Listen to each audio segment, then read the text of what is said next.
Good evening, you're watching Balkans in Europe program of N1 Television. I'm Ivana Dragicevic. I'm Borjan Jovanovski. The refugee crisis put EU into an inferior position towards Turkey.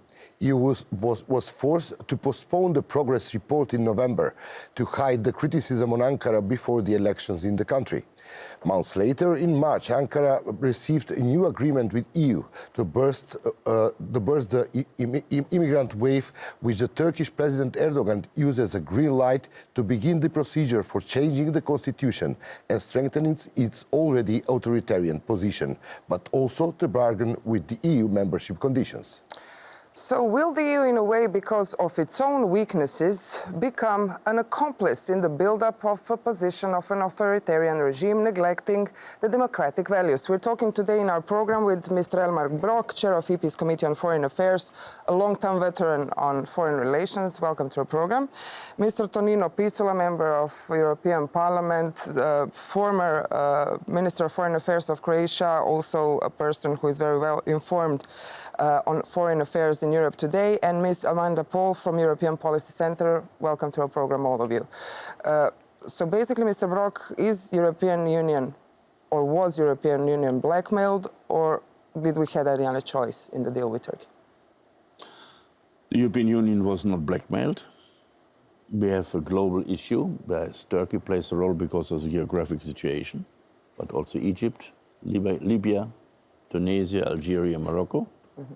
And when we want to deal with this issue, we have to talk to our neighbors on the Mediterranean and find agreements with that, and find agreements with, because of the migrant question, before the people fall into the hands of smugglers and put on such boats, which all that danger in the sea. And I think that is only a solution possible if we do it with Turkey, if we will do it with Libya, which is in this day under negotiation. That has nothing to do with a judgment about the situation within a country. For sure, Libya and Egypt are not democracies. Mm-hmm. Perhaps here in this case, Turkey is quite well off compared to that countries. And we have to see that also we have interest in these questions as well as Turkey has interests. That is the practical deal. And if you come to, we criticize in the report of the European Parliament, and on the occasion, the German Chancellor will do that on her visit to Ankara, the internal situation in Turkey, on media of, freedom of media, freedom of press, freedom of religion, opinion, and all the others, the independence of the judiciary. This will be all on the table, and therefore I do not see membership of the European Union. I see that the membership of the Turkey and European Union is far away than it was 10 years ago. First step was the deal on visa liberalization.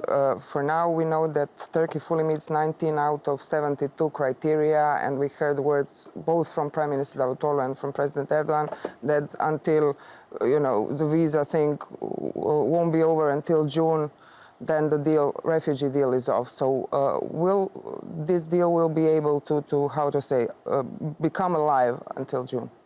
The condition has to be fulfilled. Mm-hmm. We have still some time to do that. But that is a question of security, as we do that negotiate with Macedonia, Ukraine, Russia, and other countries. Mm-hmm. And therefore, that will be the deal as with everyone. And it's also the debate in the European Union that from that moment on, if Turkey does not fulfill its part of the deal, we might forget further using the visa deal. What's your hope? Do you believe that in June EU will be able to liberalize visa regime with Turkey, as it was? The condition for liberalizing is the conditions which you need for that are fulfilled. Easy like that. We have no room of maneuver. That is not a question of political solution. It's a question of technical solutions to do that. Let's talk about the refugees. What was the purpose of this agreement? To save the refugees, to save them, to assure them proper conditions, or just to get rid of them from Europe? I think first of all is it that we have to support Turkey as other countries that they have kept refugees. Turkey has taken 2.5 to 3 million refugees on board and has looked after them. 90% of them live in Turkish cities. And we have in southern Turkey cities where 30–40% of the citizens nowadays Syrian refugees. And here we have to help Turkey, as we have to help Lebanon and Jordan and other countries to make their conditions better, schooling for children, medical service, and all these questions. We made a big mistake more than a year ago, that we decreased our amount of money which were given to the United Nations Food Program for the refugees, for example, in Turkey. That is one of the reasons why they came. We did not help Turkey, we did not help the refugees, and then the refugees came from summer on, and now we want to repair that mistakes we had done. And the second point is we want to have a legal influx of migration and take contingents over. I do not like to close Baltic borders. The situation at the Macedonian border is, because of humanitarian reason, a totally unacceptable situation. And to have here a procedure that who knows how many, everyone knows how many refugees will come, will be helpful for the refugees and us. And I believe also that this is the humanitarian question, to avoid such trips over the sea. But to say the same people say, sometimes we do not have more migrants, but do not make a deal with Turkey. I do not know how that comes together. A broad majority of the members of the European Parliament voiced concerns over the migration agreement between the EU and Turkey. I'm reading the information about the session of the Parliament, and call on the Commission and Council to closely monitor the situation of human rights and freedom of speech in Turkey, as well as allegations that Syrian refugees are being pushed back to Syria by the Turkish authorities. They also questioned whether Turkey can be considered a safe country for the refugees. Mr. Picula. And it was said a broad majority of the member of European Parliament. Just asking whether is it true or not. Mr. Picula. It's quite true. All those questions will not disappear, and not disappear while we are talking about how to set a deal with the Turkey on refugees, migrant issues. And if I may echo most of the discussion in the European Parliament on Turkey last week in Strasbourg, when we adopted this resolution on a country, I can tell you that there is a lot of concerns about current situation within Turkey when talk about the level of democratic issues and democratic standards in Turkey. On the second hand, I think most of the members of the European Parliament are completely aware, as Mr. Brok said lately, that this type of the deal is the second best if you take into account all aspects of the ongoing crisis with migrants. So if you ask me, yes, Turkey is completely aware about its favorable position while negotiation. And of course, it keeps European Union institutions under the pressure to meet her or its standards. On the other hand, European Union leaders, they are absolutely aware that there is certain limitations in discussion with Turkey, and it will be interesting to see on June situation with the possibility to fulfill requirements coming from the one side in Ankara, and of course obligation from the Brussels. I think the June will be make it or break it for the European Union-Turkey deal, taking into account all the maybe controversial aspects of the deal. Madam, what do you think about what do you think that somebody is taking care about the refugees after the signature of this agreement between the EU and Turkey? Because we are they safe? Yeah. Are they in a safe country? Well, I think, time will tell. I mean, it's too early to give, a proper assessment of how the deal's being implemented. But I mean, Turkey, the question that you raised is relevant. I mean, is Turkey a safe country? We know that there's, many organizations that have said that Turkey isn't a safe country. But at the end of the day, I mean, I don't think there was really another option on the table. I mean, this deal was the best deal we could have at the time, and needed to be implemented in order to hopefully save the lives of many refugees who were trying to go across the Aegean to Greece to reduce the death count. And so far, if you look at the statistics, this has, been the case. But as we know, it's only been, several weeks. So it's going to take, a few more months to have a more, a broader and correct assessment of the situation, in my opinion. But I mean, on the issue of whether the EU forced Turkey or the EU was forced, I mean, I think that nobody forced the EU to do anything, and saying that there was a gun put to the EU's head by Turkey is a gross exaggeration. I think the question we need to ask ourselves is why was there a lack of strategic investment from the EU in the first place into the relationship with Turkey, which basically resulted in the EU finding itself in this, far from comfortable position now, having to negotiate a deal at a time when newspapers were being seized, where you have a war going on in the southeast of the country, where human rights violations are being carried out.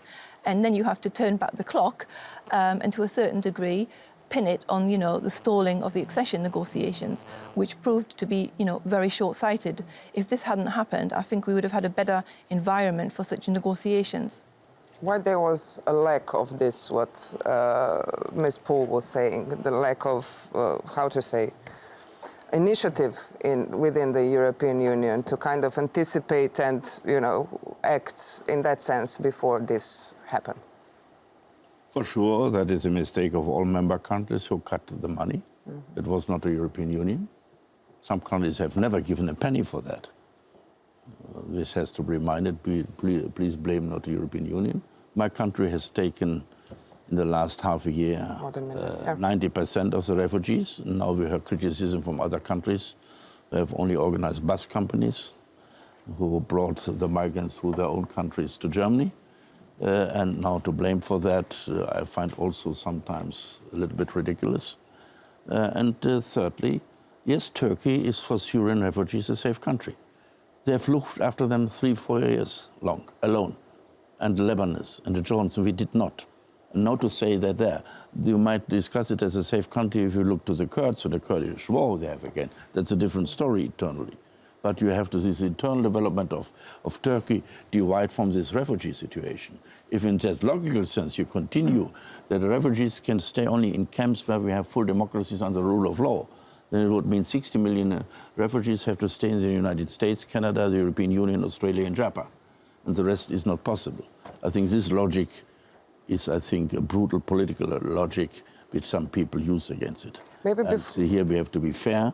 Turkey has taken a lot of burdens, especially Turkish citizens in their towns. A big burden, and we have to help them by that.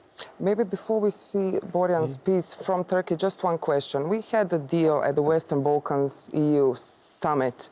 50,000 people hosted in so-called hotspots. In Greece, 50,000 all around Western Balkans. Do you think that at the end, the quota system, which is now being questioned by Hungary on the High Court and everything, will function? And will the Western Balkans country, especially Slovenia and Croatia as EU members, will be willing to accept a certain amount of people?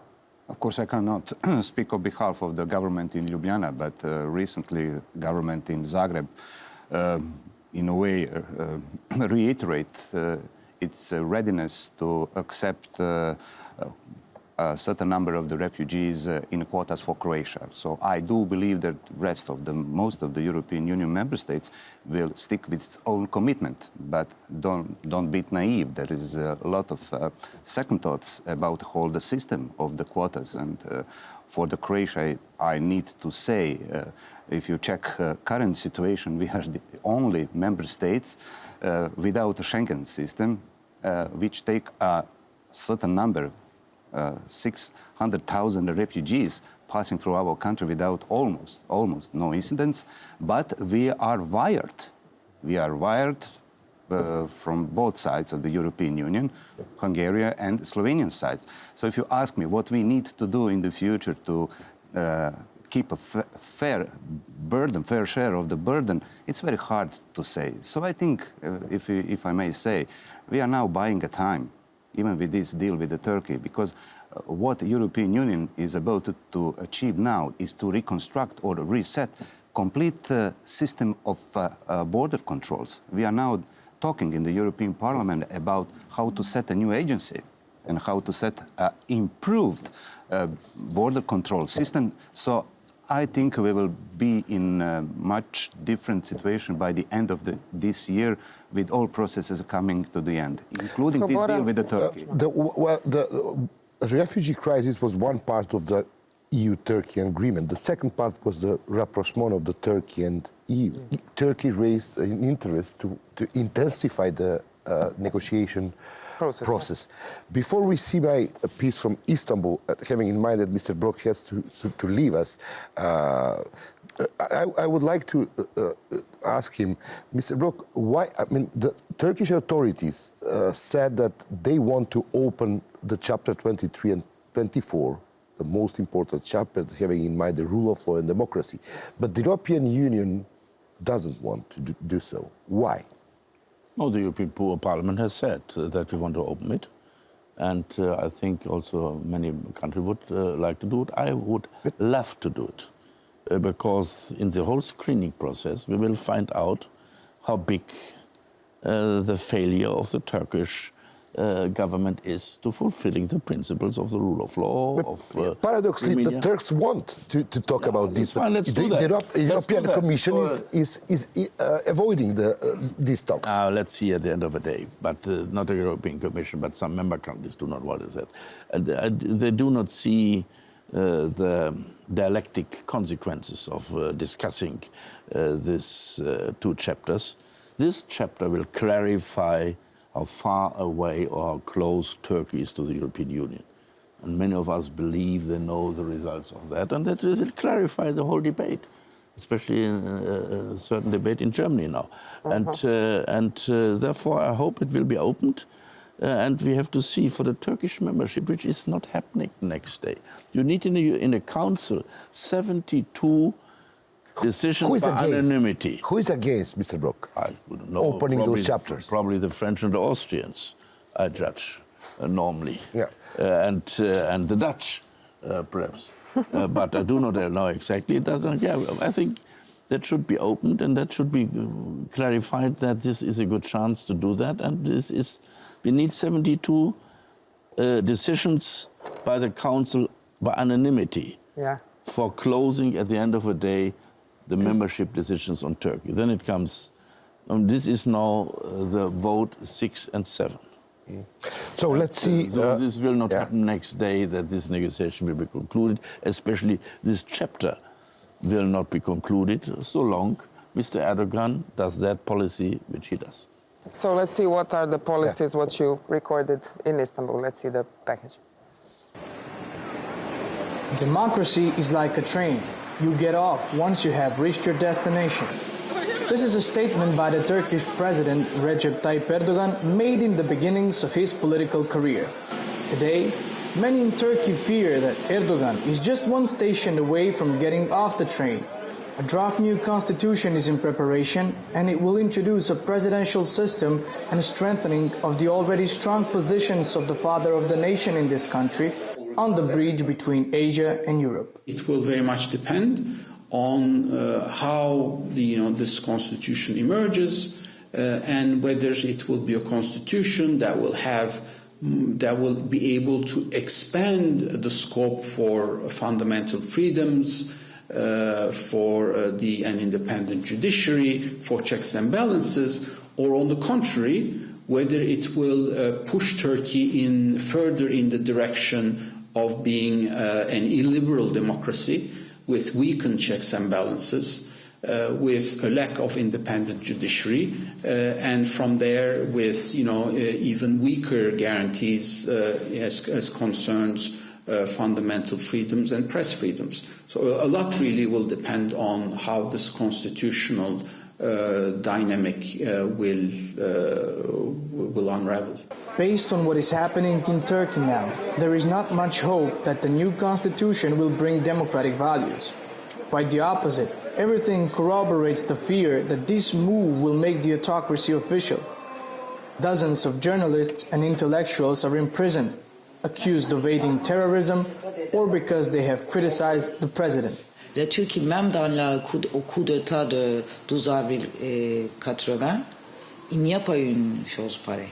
Et il y aura le signe de... Je ne veux pas utiliser le mot fascisme, mais ça va être le fascisme total de l'autocratie d'une d'une seule personne en Turquie. Donc il faut vraiment lutter. C'est pas seulement le problème de HDP, parce que c'est l'académie, la presse, c'est les choses qui gardent, qui protègent la démocratie au pays. Turkey entered into an agreement with the EU, and in addition to the refugee crisis, it should provide new dynamics of the Turkey's EU integration. But the approaching of Turkey towards Europe brings no hope that it will bring the desired democratization. I do feel that, unfortunately, both sides were agreed not on values but on interests. So I'm not expecting that there will be, huge impact on the Turkey's democracy path. Such doubts are supported not only by Erdogan's authoritarian tendencies, but also by EU's own weaknesses. Because of its internal weaknesses, it is unable to open the key chapters 23 and 24 in the negotiations with Turkey, which would allow a direct influence to the necessary democratic reforms. As long as the Turkish government does not implement a much more serious program of democratic reform, on the one hand, but also in Europe, as long as Europe does not develop the confidence that it is ready to accept a big country like Turkey, and this will also require Europe to tackle some of its own problems, whether it has to do with rising populism, illiberal governments in Central and Eastern Europe, the issue of Brexit, the refugee crisis. So Europe also has a number of obstacles, and I think on both sides, therefore, today the environment is not necessarily benign to talk about a positive outcome for the Turkey-EU relationship. Through the agreement with Ankara, EU managed to buy a small break from the fatigue with the refugee crisis. But ignoring the democratic performances and the absence of soft transformative power of the enlargement process could easily lead to a situation where Turkey will lose the attribute safe country, where refugees will be kept away from Europe. So that was a story from Istanbul, but let's continue, and we have stopped with Mr. Brok. Why EU doesn't want to open the chapter 23 and 24 in order to have an influence and impact over the state of democracy in Turkey? Mr. Picula. It's a very good question. Of course, I would like to see someone from the external services to answer also that question. I think it's basically because the clash is between the member states. But in this moment, we got very weak foreign policy in the European Union, and there's a lot of debate within the Council of and some other forums what to do with Turkey in the future. For me, I think the answer should be obvious. I'm always for an inclusive approach. It's much better to start negotiation than negotiate on a negotiation and keep on telling that situation is bad or turning from the bad to the worse. So I do believe that it's time to really think about that type of approach to the Turkey, at least. Despite the set of the sanctions European Union is carrying to Russia, we still maintain a dialogue and communication with Russia. And Russia is not a candidate country. Turkey is a candidate country.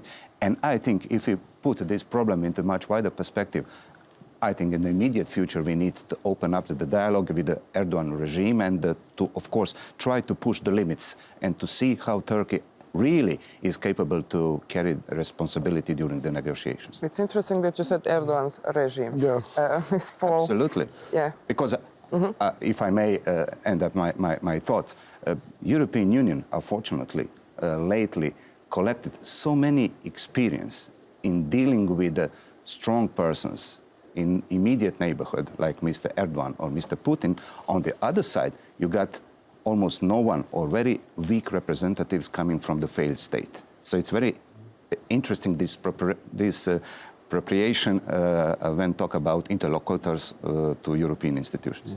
Having in mind that the EU doesn't want to open the 23 and 24, it looks like EU doesn't care about the democratic values in Turkey? I mean, first of all, I don't think it's fair to say the EU doesn't want to open, because I think there was a significant shift from most of the EU member states on chapters 23 and 24, and there was significant pressure and diplomatic activity towards Cyprus, because we know Cyprus was the main country that blocked the process. And the reason why Cyprus blocked is because Turkey does not adhere to its commitments under the protocol. It doesn't recognise the Republic of Cyprus. And the second point for President Anastasiades was the fact that it could have risked the ongoing Cyprus peace talks. I mean, it would have had a backlash effect internally. So you think that only reason not opening those chapters is Cyprus? I think in this case, the main reason was the Cypriot blockage. But I mean, that said, I mean, frankly speaking, you shouldn't have to have a chapter opened to make reform on civil liberties and freedoms in your country. You can do that without the chapter being opened. I mean, I agree that blocking these chapters for so long has been totally counterproductive. We are talking about EU leverage. It's leverage. Turkey overall. But the chapters are roadmaps for reform, in effect. They're not gifts, but in the EU they've been used as gifts. And this goes back almost to the beginning when the accession talks were opened in 2005. The process was politicized and chapters were blocked intentionally for political reasons. And this had a huge impact on the stalling of the reform process. Okay, but if these chapters were opened, I think we're also fooling ourselves if we believe that it would result in a significant shift in the approach of Turkey and particularly of President Erdogan. The opening of chapters and this whole deal has been used to shore up support for him in terms of promoting, first of all, his rule and the AKP rule, but also for this presidential system, which he is trying to it's an ongoing process. Implement. The new constitution is being currently penned only by the AKP, not by the other parties, because they've left the table. And they've left the table because the AKP insists on having this presidential system. And if you look in the details of what this presidential system is all about, it's putting all the powers in the hands of the president and having, very few checks and balances. So to actually believe for 1 second that having this chapters 23 and 24 opened at this point in time would result in the Turkish government moving back to a democratic reform process, I think that's very naive. This is not the track that this government is currently following, unfortunately. But that said, I do believe that let's say the increased conversation, discussions now that are going on between the EU and Turkey is positive.